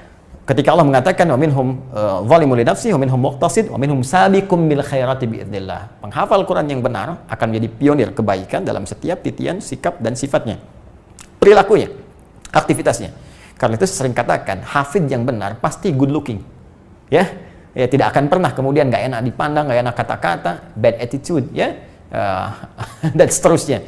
Ya, apalagi bertindak hal-hal yang kasar, keras dan sebagainya. Pasti ahli Quran akan menanamkan jiwa Quran ya pada sanubari yang terdalam, kemudian mengaktualisasikan semua nilainya pada tindakan-tindakan nyata yang soleh di hadapan Allah Subhanahu wa ta'ala. Nah, ini zalim. Apa di antara kezalimannya? Ya sewenang-wenang. Apa di antara kesenang-wenangannya? Ya bukan sekedar menjadikan ya mohon maaf rakyat yang hadir di lingkungan kekuasaannya untuk menjadi budak dan ambisinya. Ya bangun proyek mercusuar, piramid, bangun ini, bangun itu dan sebagainya, tapi yang paling dahsyat ada sifat-sifat tertentu yang menjadikan orang-orang yang hadir di sekitarannya kemudian dipaksa untuk turut pada ketentuan yang jauh menyimpang dari ketentuan Allah Subhanahu wa ta'ala. Puncaknya, ketika merasa menikmati itu, maka ia pun tidak ingin posisinya tergantikan oleh siapapun, sampai membuat dekret jika ada satu orang pun, siapapun yang punya potensi untuk menggulingkan kekuasaannya, menggulingkan tahtanya, maka seketika harus dihabisi. Ya, bahkan ketika rahib-rahibnya, ya spiritualnya, paranormalnya yang tidak normal itu membisikkan ke telinganya bahwa akan ada dilahirkan Ya, seorang bayi yang bisa menghancurkan kekuasaannya, maka seketika dekretnya keluar. Mulai hari ini, dia utuskan pada setiap ibu yang mengandung, dikirimkan algojo di sekitarnya, amati, jika lahir perempuan, maka bebaskan. Jika lahir laki-laki, sembelih bayi itu di hadapan ibu yang baru melahirkannya. Itu ada di Quran surah kedua Al-Baqarah ayat ke-49. Nanti kita akan sampai di ayat itu. Ya, wa idz najaynakum min ali fir'aun yasumunakum su'al 'adzab yudzabbihuna abna'akum wa yastahyuna nisa'akum. Ya, dan ingatlah, pelajari ketika kami menyelamatkan kalian dari kekejaman Fir'aun dan koleganya, ya, yang mengamati setiap ibu yang tengah mengandung. Ketika lahir perempuan dia bebaskan, ketika laki-laki sembelih di hadapan ibu yang baru melahirkannya. Ini penyimpangan kekuasaan yang dibangun lewat harta sampai mengaku diri sebagai puncak dari kekuasaan, bahkan mengklaim diri sebagai Tuhan. Ya, tapi poinnya bukan di sini. Poinnya adalah penyimpangan yang dibangun dari kekuasaan itu sehingga menjadikan dirinya atau memengaruhi orang-orang untuk kufur kepada Allah Subhanahu wa taala. Ya, melarang orang untuk sholat misalnya, melarang orang untuk baca Al-Qur'an misalnya, melarang orang untuk mendekat kepada Allah, membatasi orang-orang untuk berkhidmat kepada Allah, menjauhkan dari kebenaran. Ya, mempertahankan kekuasaan dengan cara yang tidak benar. Nah, ini hal-hal demikian penting diingatkan. Jika terjadi itu artinya ada setan yang tengah bermain di sekitaran. Ada bisikan-bisikan buruk. Maka sarannya langsung diberikan oleh Al-Quran. Indah sekali, tinggalkan. Ya, tinggalkan. Jauhi perilaku itu. Karena Anda punya pilihan. Ketika Allah amanahkan kepada Anda nilai-nilai kekuasaan, tahta, kedudukan, Anda punya pilihan. Dua pilihannya. Dan dengan itu Anda akan dikenang. Saleh, salah. Jika Anda bisa memilih menjadi pejabat yang soleh, kenapa harus memilih langkah yang salah? Ya, sudah ada Fir'aun yang tenggelam. Jangan sampai Anda menenggelamkan diri sendiri. Karena kekuatan Anda nggak seperti Fir'aun. Piramid apa yang telah Anda bangun? Karya apa yang telah Anda persembahkan? Nggak ada tandingannya. Fir'aun, zaman Nabi Musa, kurang lebih 2000 tahun ke Nabi Muhammad. Dari Nabi Muhammad ke kita, itu sudah 15 abad, 1500 tahun ke kita. 1500 tambah 2000, 3500 tahun. Piramid Fir'aun masih bertahan. Anda karya apa yang dibangun? Ya, gempa sekali terjadi, hancur rusak. Apa yang telah Anda bikin? Ya, dikirimkan badai, selesai. Apa yang telah Anda buat? Lalu Anda ingin ikuti caranya? Tertinggal jauh. Dahsyat apa? Sebelum Fir'aun ada Namrud. Ya, bahkan menantang Nabi Ibrahim alaihissalam, mengaku sebagai Tuhan. Ya, lihat dialog di Quran surah kedua Al-Baqarah ayat 258. Ya, alam tara ilal ladzi hajja Ibrahim fi rabbih. Pernahkah Anda mendengar ya kisah tentang seorang raja yang mendebat Ibrahim alaihissalam, ya, tentang kekuasaannya, ya, ketika Allah memberikan kepadanya mulk, ujian berupa kekuasaan, ujian berupa jabatan, berupa kedudukan, sampai dia mengatakan aku Tuhan. Kata Nabi Ibrahim, Tuhan yang benar bisa menghidupkan, mematikan. Dia panggil, ya, siapa yang dia panggil? Panggil ajudannya, ya, dia panggil dua orang, dia bawa pedang, yang satu dia bunuh, yang satu dia biarkan hidup. Saya juga bisa, nih, yang satu saya matikan, satu saya hidupkan. Kata Nabi Ibrahim, Tuhan yang benar bisa menjadikan matahari terbit di timur, terbenam di barat. Kalau Anda memang Tuhan, sekarang balikan, terbitkan di barat, terbenamkan di timur. Fabuhital ladzi kafar. Lihat kalimatnya, fabuhital ladzi kafar. Maka terdiamlah orang yang sedang tertutup ini, kafar. Nih. Jadi memang kekuasaan itu kalau tidak bisa dimanage dengan benar, ya, tidak diikuti petunjuk dengan benar, akan dimanfaatkan oleh setan untuk menutup segala peluang-peluang kebaikan. Jika memang peluang hidayah tidak diambil, ini yang paling berbahaya. Ancamannya nyata, teman-teman sekalian. Karena itu, nah, ini penting sebagai pelajaran, ya, supaya jadi pegangan. Nah, sekarang bagaimana memanfaatkan kedudukan ini supaya benar dijalani, tertulis dengan kenangan yang indah? Kan banyak yang abadi kisahnya. Sampai sekarang bisa kita gali. Silahkan Anda cek. Banyak orang-orang dititipkan kedudukan yang kisahnya abadi sampai kini dan dikenang semuanya baik. Ya, yang paling indah kan Rasulullah Muhammad SAW. Setelah itu siapa? Abu Bakar As-Siddiq, Umar bin Khattab, Uthman bin Affan, Ali bin Abi Thalib. Semuanya baik-baik. Silahkan cek sampai dengan hari ini yang disebutkan baik aja. Umar bin Abdul Aziz, baik sampai sekarang. Nggak pernah ketemu Nabi, nggak pernah berjumpa Nabi, generasinya jauh dari Nabi, tapi diikuti polanya, jadi baik sampai sekarang dikenang. Kan itu bisa jadi pilihan.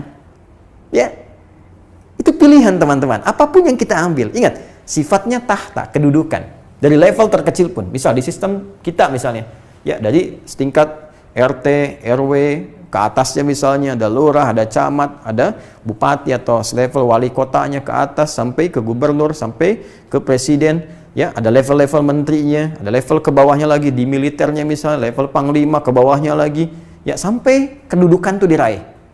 Ya, mau bintang 1, 2, 3 sampai dengan 4 ataupun menjelang ke situ, level apapun.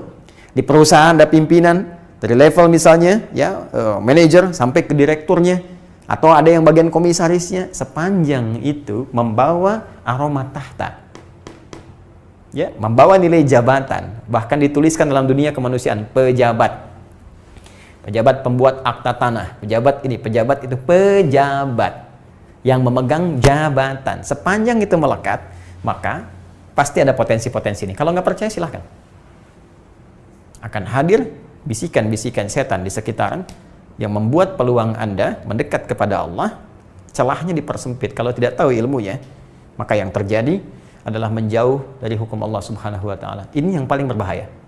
Ini yang paling berbahaya. Jadi ini umum ya, ini kalimat-kalimat umum pelajaran supaya nanti kalau Anda pilih, hati-hati nih. Nanti kita rincikan apa saja kira-kira yang akan dijadikan oleh setan sebagai jebakan-jebakan untuk kita belajar. Bukan berarti tidak harus memilih passion ini, tidak. Kalau Anda mampu belajar, kalau perlu cita-citanya. Saya pengen jadi presiden. Ya, saya pengen jadi menteri A, saya pengen jadi panglima, saya pengen jadi pengusaha sukses, saya pengen jadi pimpinan. Harus bikin cita-cita yang paling tinggi. Ya, raih itu dengan gemilang, dengan cara yang soleh.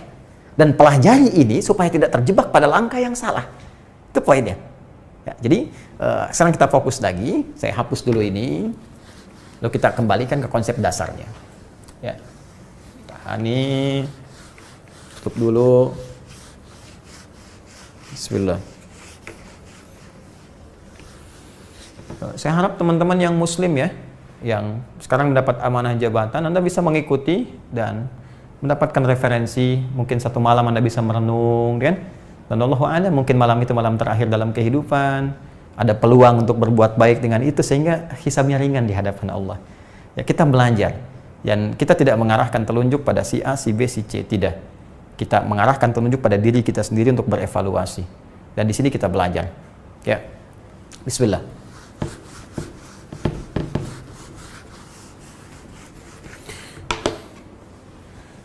Baik, siap? Yuk kita teruskan kembali ya. Sibuk pada apa yang akan kita kaji saja. Semoga Allah muliakan kita semua. Bismillah. Kembali ke Quran, teman-teman sekalian. Surah 27 tadi, An-Naml, ayat ke-40. Ke isyarat dan doa Nabi Sulaiman tadi ketika dititipkan kedudukan. Ya, masih ingat doanya ketika beliau berkata, ya, hadza min fadli rabbi. Ini kalimat pertamanya. Satu, hadza min fadli rabbi. Ya.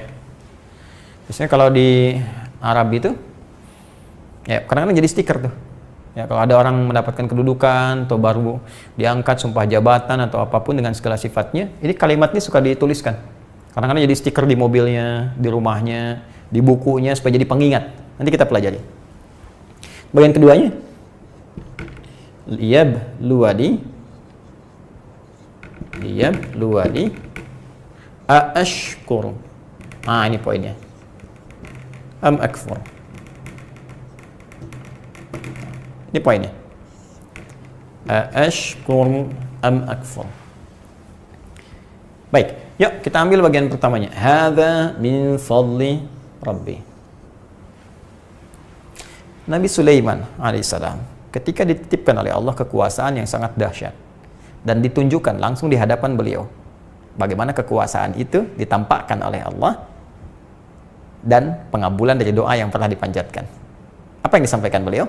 Beliau langsung mengatakan di hadapan seluruh orang-orang yang hadir di istananya, bahkan dari kalangan jin, ifrit dan sebagainya, hamba-hamba yang soleh, semua penggawa-penggawa kerajaan dan sebagainya, beliau katakan, hadza min fadli rabbi. Semua ini hanyalah keutamaan yang dititipkan oleh Allah Rabbku kepadaku.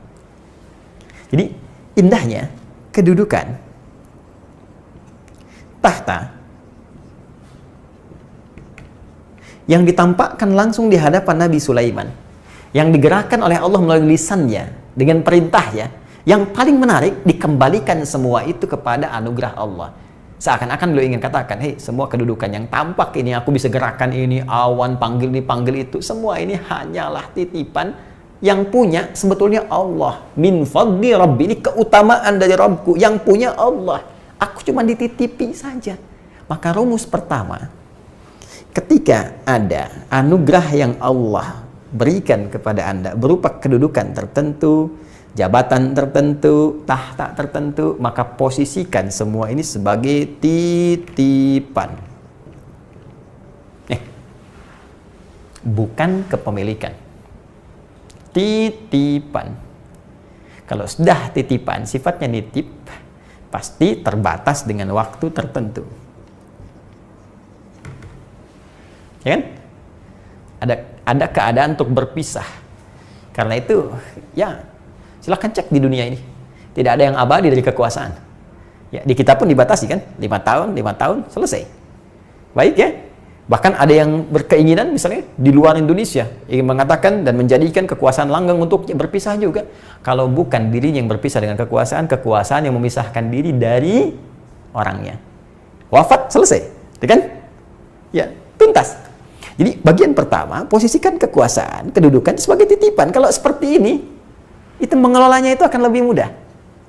Ya, dan menjadikan itu menjadi suatu hal yang santai. Bukan sesuatu yang menegangkan, tidak penuh dengan tekanan. Tapi kalau merasa memiliki, ini yang repot. Ini yang repot.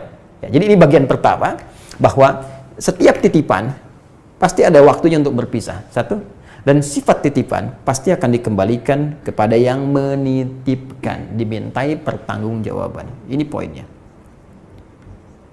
Tanggung jawaban. Mental yang harus dibangun ketika kedudukan, jabatan, kekuasaan mulai dititipkan, sumpah jabatan mulai ditanamkan. Bahkan yang muslim itu pakai Quran loh di atas kepalanya. Itu tidak mudah loh. Hati-hati. Quran diletakkan di atas kepala Anda, disumpah dengan Quran. Hati-hati. Dan Quran itu menjadi saksi. Jangan sampai terjadi disumpah pakai Quran, tapi setelah pakai ada jabatan melanggar Quran sendiri.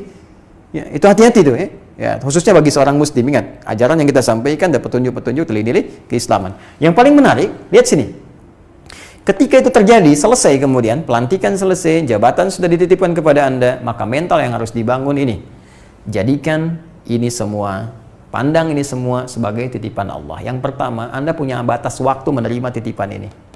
Maka manfaatkan batas waktu ini sebaik-baiknya. Agar titipan yang dimaksudkan punya nilai di hadapan Allah Subhanahu wa Ta'ala saat Anda pulang, bahkan punya kesan yang baik di hadapan makhluk yang ada di bawah naungan kekuasaan ataupun jabatan yang Anda emban. Ada batasnya. Nanti kita lihat. Yang kedua, ingat-ingat betul bahwa itu akan ditanya, nih, pertanggungjawabkan, akan dihisab di hadapan Allah. Hati-hati. Akan ditanya apa yang telah kamu kerjakan. Semakin luas cakupannya, maka semakin banyak kemudian bagian pertanggungjawabannya. Ayo teman-teman, anggota DPR, 600 orang. Ya, Anda terpilih. Anda mewakili daerah konstituen Anda, daerah-daerah pilihan, sekian ratus ribu. Satu orang bisa melenggang ke Senayan karena terwakili dengan pilihan sekian ratus ribu orang. Itu sekian ratus ribu orang itu bukan sekedar menjadikan Anda terjamin ya datang ke Senayan dengan berbagai fasilitas, punya kebanggaan, kedudukan dengan PIN yang Anda tempelkan di jas Anda itu, tapi mereka sekaligus menjadi amanah Anda yang akan dipertanggungjawabkan di hadapan Allah. Setiap satu orang itu menjadi beban Anda yang akan dihisab di hadapan Allah. Silakan. Anda cek siapa pemilih Anda itu. Ya. Bagaimana Anda bisa mewakili suara mereka? Bagaimana mereka menitipkan ya harapan-harapan mereka kepada Anda? Bagaimana mereka mengusulkan harapan-harapan mereka kepada Anda, menginginkan sesuatu dari Anda untuk dibawa, kemudian dikembalikan kepada mereka dalam nilai-nilai kebaikan. Setiap satu orang menjadi tanggung jawab Anda. Ya, karena itu pernah terdengar kisah Umar bin Khattab radhiyallahu taala anhu. Bahkan beliau berkata, kalau ada kambing pun terpeleset satu wilayah tertentu jadi wilayah kekuasaan Umar, maka hisabnya akan berlaku bagiku. Anda bisa bayangkan? Sekarang Anda merasa bebas dari pandangan Allah. merasa nyaman, merasa tenang. Padahal setiap saat kematian mengincar kita untuk membawa apa yang telah kita kerjakan dan pertanggungjawabkan di hadapan Allah Subhanahu wa taala. Maka kita coba merenung baik-baik. Duduk, banyak-banyak istighfar. Dan banyak-banyak mengenal, belajar bagaimana kemudian mendesain segala titipan ini untuk baik di hadapan Allah Subhanahu wa taala. Ya. Nah, karena itu supaya ini punya nilai, pertanggungjawabannya ringan, tampil elegan saat di dunia dan bermartabat saat pulang ke akhirat, maka apa konsep yang harus diterapkan untuk menggunakan kekuasaan ini sehingga punya nilai di hadapan Allah dengan batas waktu yang telah ditetapkan tadi. Maka rumus cepatnya dari Nabi Sulaiman alaihissalam, ashkur, apakah bersyukur atau tidak? Syukuri jabatan itu, bukan syukuran. Syukuran itu beda, ya. Ya, dan syukuran pun sebetulnya punya kesan yang tadinya positif, cuma kadang-kadang bergeser maknanya. Ya, syukuri. Bagaimana mensyukuri itu? Apa makna syukur? Syukur itu upaya untuk mengungkapkan kebahagiaan atas nikmat yang telah Allah titipkan dengan cara menggunakan nikmat itu pada ketentuan yang telah Allah tetapkan.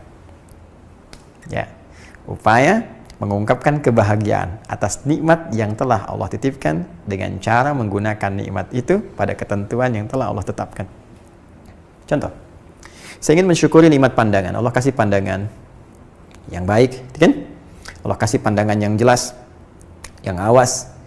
Dari sini saya ingin syukuri. Maka cara bersyukurnya, gunakan mata ini sesuai fungsi yang telah ditetapkan oleh Allah. Apa kata Allah? Pandang yang baik-baik, jangan pandang yang buruk. Pornografi, porno aksi, hal-hal yang jelek, palingkan pandangan. Ghaddul basar. Kullil mu'minina yaghuddu min absarihim. Katakan pada pria-pria beriman, palingkan pandanganmu dari yang buruk. Maka cara mensyukuri mata ini, gunakan mata memandang yang baik-baik saja. Maka jika ini digunakan, la in syakartum la azidannakum, maka ada keberkahan dalam pandangan ini. Setiap Anda memandang kebaikan, Allah berikan kekuatan sehingga Anda tidak akan lelah memandang nilai kebaikan, tidak lelah memandang Al-Qur'an. Karena ada orang yang baru buka mushaf udah ngantuk, baru buka covernya aja udah terabaikan. Ini artinya ada yang tidak normal di matanya. Mohon maaf. Ya. Tapi kalau kuat Anda memandang pada nilai kebaikan, nanti Allah akan isi, berikan kekuatan. Dan akan lemah memandang hal-hal yang negatif, yang jelek. Demikian syukur dengan lisan. Gunakan untuk berkata yang baik-baik. Diam kalau tak ada kosakata yang baik-baik. Diam kalau tak punya pulsa yang baik-baik. Demikian sampai ke ujung kaki. Itu syukur. Pun demikian. Kedudukan, jabatan, tahta. Jika Anda ingin syukuri, maka gunakan kedudukan itu, kebijakan itu untuk mengeksekusi nilai-nilai kebaikan yang telah Allah tetapkan. Baik dalam konteks kehidupan kemanusiaan ataupun dalam konteks ibadah. Contoh, Allah mengajarkan sifat adil dan berbuat baik tanpa batas, ihsan. Innallaha ya'muru bil adli. Innallaha ya'muru bil adli wal ihsan. Allah memerintahkan ya untuk berbuat adil dan ihsan. Maka gunakan jabatan kedudukan itu untuk berbuat adil dalam kehidupan. Putusan-putusan yang adil, ketetapan-ketetapan yang adil, yang sesuai dengan dasar-dasar nilai kebaikan. Nah, kita bersyukur tinggal di Indonesia, bahkan punya dasar dari 5 dasar kehidupan berbangsa bernegara. Bukankah sila kedua itu kemanusiaan yang adil dan beradab? Adil sudah masuk di situ. Ya.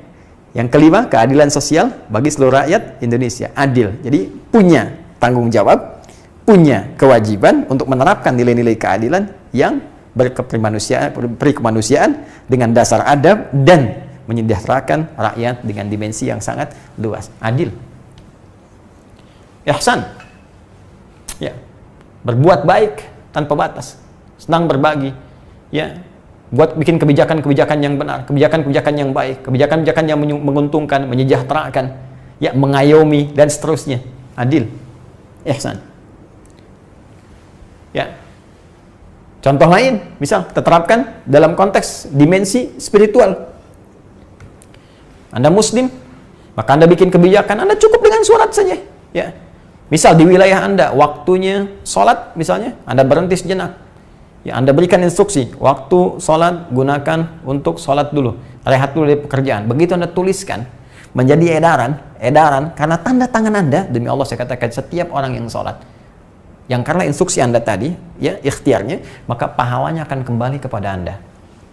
Diberikan pahala yang serupa tanpa dikurangi sedikit pun. Man dalla ala khair falahu ajruhu mithla ajri ya man amila bihi min ghairi adyan qusa min ajri syai. Siapa yang menunjukkan, memfasilitasi pada kebaikan, maka diberikan pahala yang sama dengan yang mengerjakan tanpa dikurangi sedikit pun.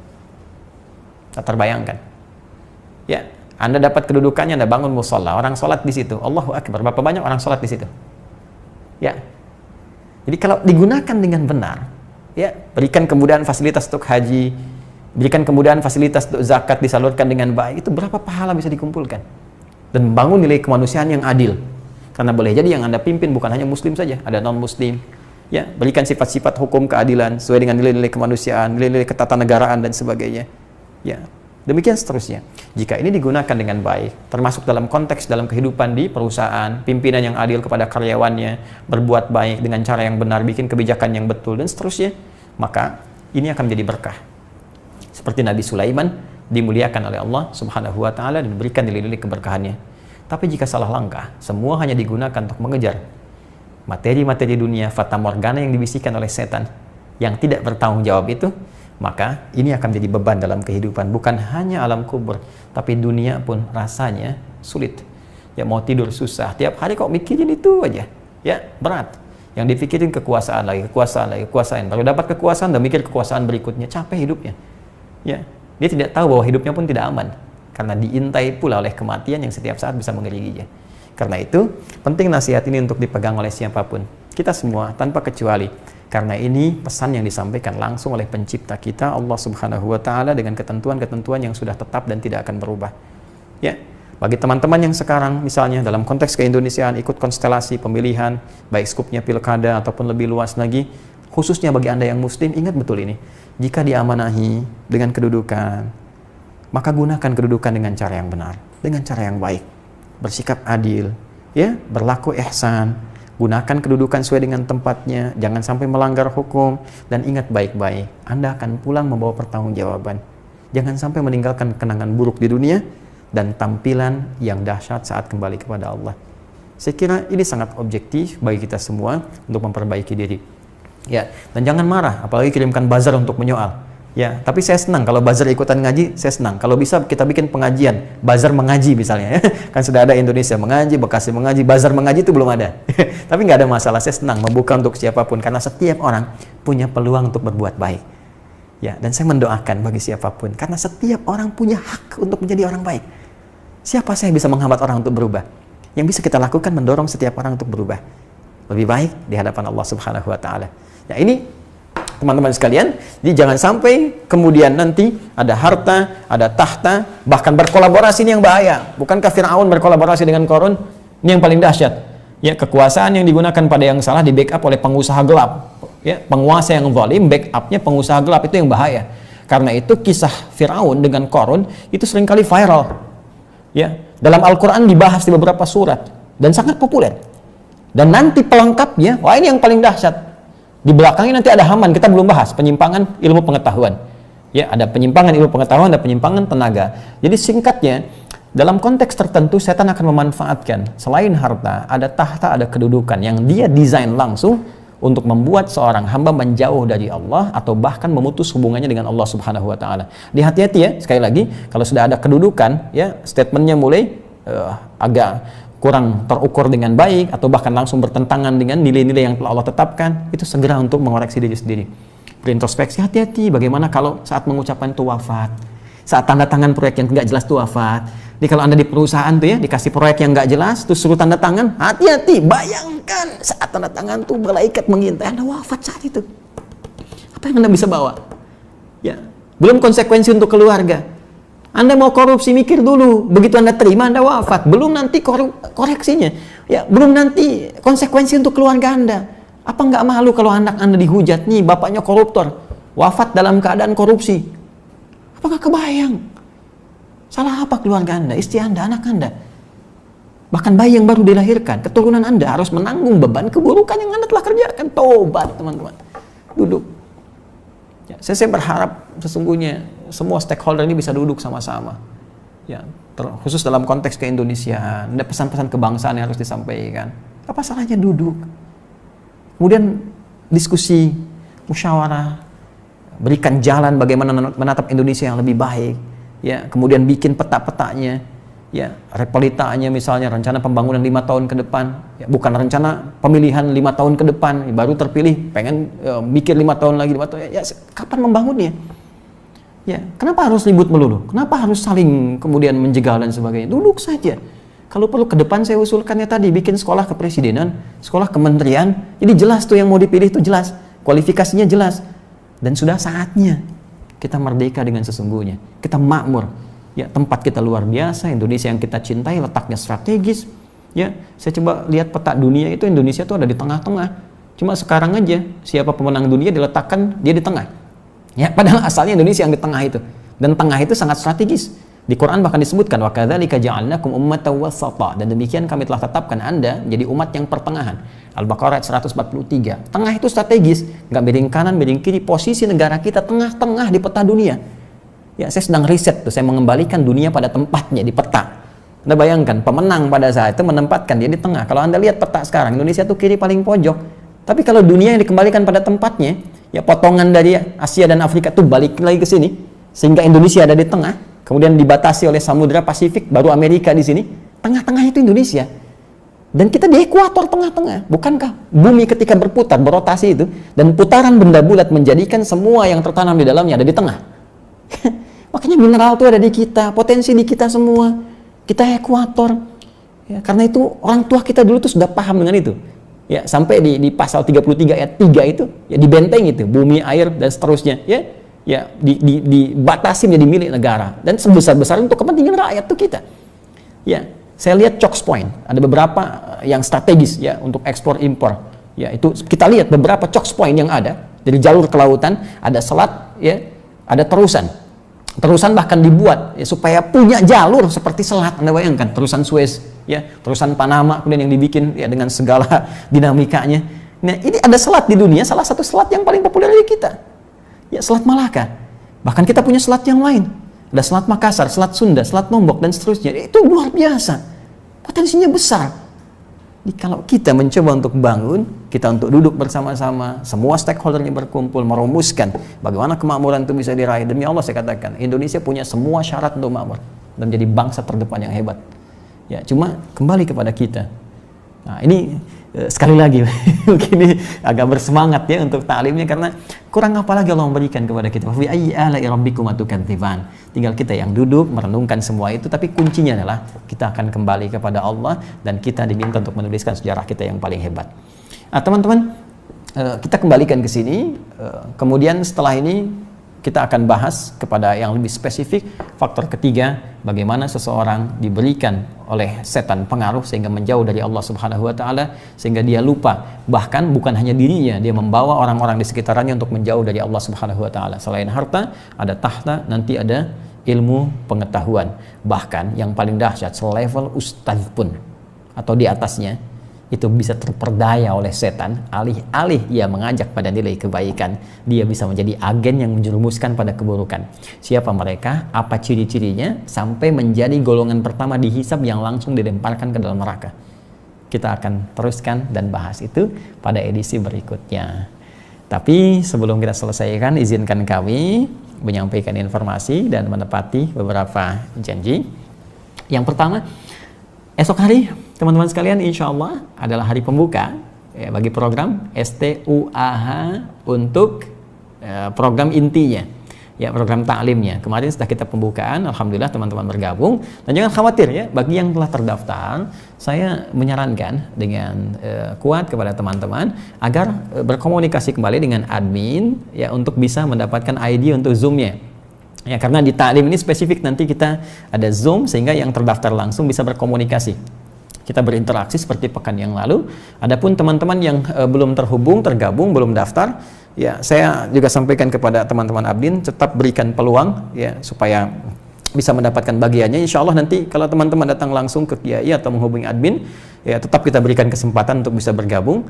Dan yang belum masuk ke situ bisa live juga, YouTube seperti ini, tapi mungkin kesempatan berinteraksinya atau kajian khususnya agak berkurang. Jangan khawatir, kita sudah belikan kuota untuk 5.000, jadi cukup nanti bergabung di Zoom itu ya. Dan untuk yang belum sampai, sekali lagi nanti yang telah terdaftar belum dapat ID, kontak ke adminnya sehingga bisa tersambung dengan baik.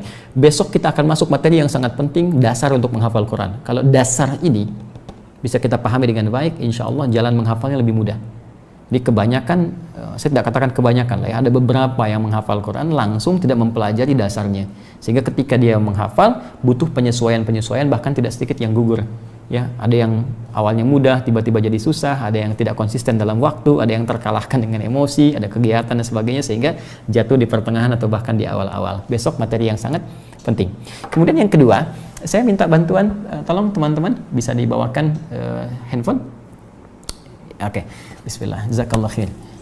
Baik, teman-teman sekalian, seperti saya infokan kepada Anda semua bahwa kita sudah coba tampilkan aplikasi ya, dan dengan aplikasi ini untuk memudahkan informasi terkait program Quantum Action Institute atau dari kami sendiri ya. Kemudian juga nanti ada jembatan-jembatan informasi, dan boleh jadi ada kemudahan-kemudahan fasilitas yang bisa teman-teman akses atau dapatkan. Nah, ini saya ingin tunjukkan bagi teman-teman semua. Ini ada aplikasi baru yang kita sudah hadirkan, namanya UAH Store ya, Corner, maaf, UAH Corner ya. Jadi kalau Anda masuk ke Play Store, nih klik ya UAH Corner ya, UAH Corner ini begini lambangnya UAH ya, seperti ini. Baik, nanti Anda klik, kemudian nanti setelah diklik Anda minta konfirmasi email ya. Nanti emailnya dikirim, ke passwordnya ke situ, Anda masuk, kemudian nanti Anda bisa buka langsung seperti ini ya. Jadi nanti yang sudah ada tinggal update saja.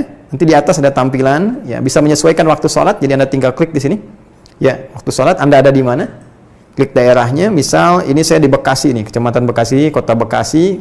Nah, ini menuju waktu fajar, nanti berapa jam lagi menuju fajar sudah kita tahu. Ini bisa di-upgrade ya, dan di-update juga di beberapa tempat yang kita pijak. Misalnya Anda di luar negeri pun nanti bisa disesuaikan. Tanggal berapa? 22 Al-Muharram. Kemudian nanti di sini ada program-program teman-teman sekalian ya. Ada program apa saja yang nanti di Quantum Action Institute sering Anda tanyakan, bahkan datang ke sini sekarang nggak usah jauh-jauh. Ya, yang dari Kalimantan, dari Sulawesi, bahkan dari Papua ya. Anda buka dulu di sini, cek. Anda ingin ikut apa? Program Kadar Ulama ada, program beasiswa ada, program taklim ada ya. Ada umroh, Taisir Learning Center dan sebagainya. Anda tinggal cek saja di sini. Ya. Nanti ada info terbaru, Anda bisa cek, dan di bawah nanti ada produk nih, teman-teman.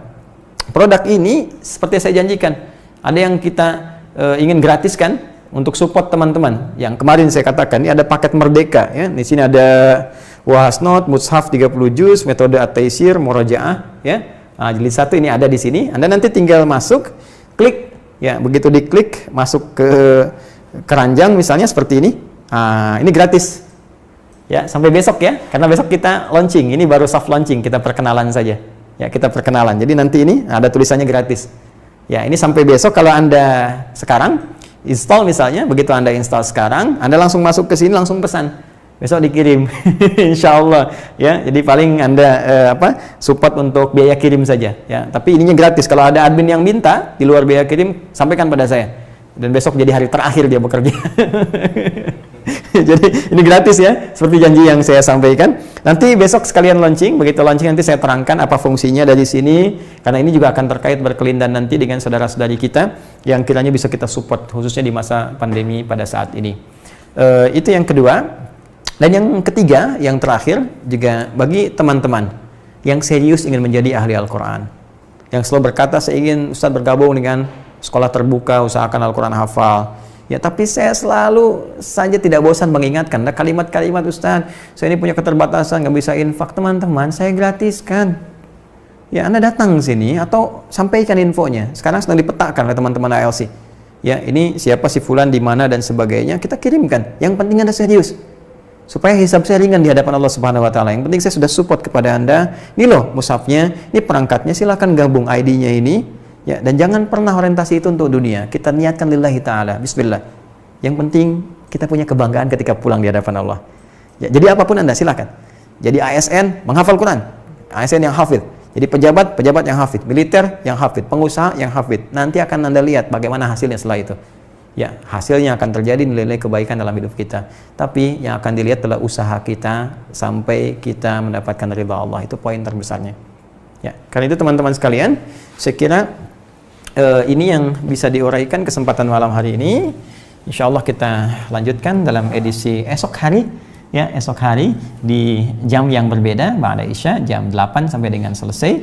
Kajian pembuka mengenal Al-Quran, jembatan untuk mudah menghafal kalam Allah Subhanahu wa Ta'ala. Berjumpa esok hari insya Allah. Semoga diridhai Allah Subhanahu wa Ta'ala. Mohon maaf bila ada hal yang kurang berkenan dari apa yang disampaikan di kesempatan pada malam hari ini. Semoga itu semua menjadikan ukuran, timbangan, dan introspeksi kepada diri saya pribadi, Anda, dan kita semua yang terhubung dalam program Aqsa Al-Quran Sunnah Solution. Allahumma taqabbal minna innaka antas samiul alim wa tub alaina innaka antat tawwabur rahim. Rabbana atina fid dunya hasanah wa fil akhirati hasanah wa qina adzaban nar. Allahumma ya Allah, Allahumma wafiqna bima ta'allamna, wafiqna li na'mala ma ta'allamna bih waj'alna min ahli al-Qur'an waj'al al-Qur'ana sahiban lana fid dunya wa syafi'an lana fil akhirati ya arhamar rahimin. Bi fadlika subhana rabbika rabbil izzati amma yasifun wa salamun alal mursalin wa akhiru da'wana subhanakallahumma wa bihamdika nashhadu an la ilaha illa anta nastaghfiruka wa natubu ilaik wa akhiru da'wana alhamdulillahi rabbil alamin. Terima kasih saudara-saudariku, saya mencintai Anda karena Allah. Semoga kita dikumpulkan dalam kebaikan, dalam ridha Allah Subhanahu wa Ta'ala. Adi Hidayat, Assalamualaikum warahmatullahi wabarakatuh.